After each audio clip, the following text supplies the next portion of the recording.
In today's world, electronic communication has become an essential part of our daily lives. From sending emails to texting friends and family, we use electronic communication to connect with others more than ever before. However, it's important to remember that electronic communication comes with its own set of etiquette rules. So, what exactly is electronic communication? Simply put, electronic communication is the ways we send and receive information using electronic devices such as computers, smartphones, tablets, and other digital devices. This can include sending emails, instant messages, and messaging on social media as well.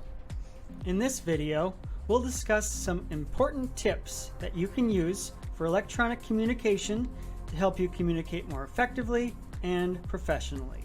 Whether you're communicating with a teacher, a manager, a coworker, or even a friend who you don't know well yet. Tip number 1. Start with an introduction.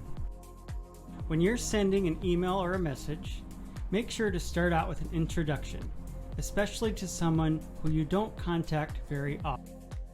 For example, you could write, "Dear," insert name, or "Hi," insert name, followed by a comma.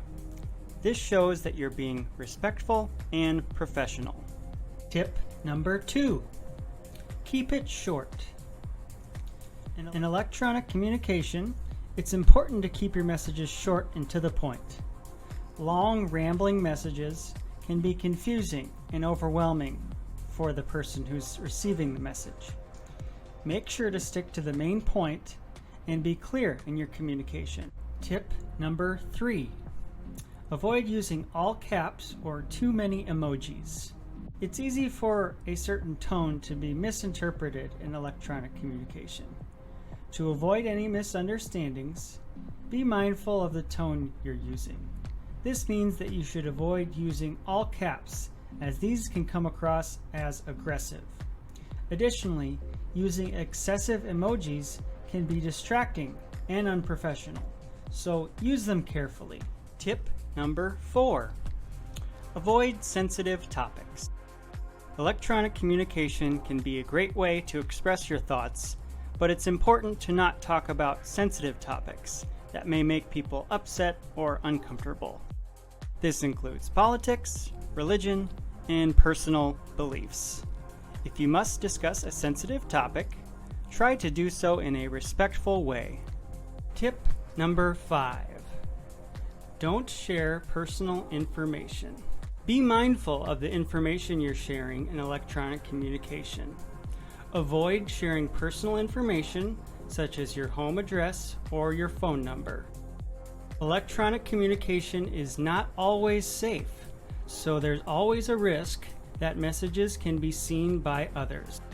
Avoid sending personal information like social security numbers, medical records, or banking information. Tip number 6.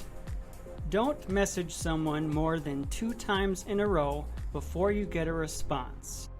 Sometimes when we contact people electronically through email, text, or phone voicemail, we don't get a hold of them right away, or they may be busy with something else.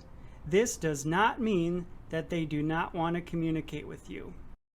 It may be tempting to keep sending messages to get the other person to respond to you. However, the problem with sending more than 2 messages in a row across all forms of electronic communication is that the other person might think you are too pushy or aggressive. Try to only send 2 messages first before you hear back from them. Electronic communication has become an essential part of our daily lives. But it's important to follow the tips in this video to ensure our communication is more effective and professional. This will help you to avoid misunderstandings. Remember, good communication is the key to success in both your personal and professional life. Thank you for watching, and we hope you found this video helpful. For more information, please contact the USD Center for Disabilities in Sioux Falls.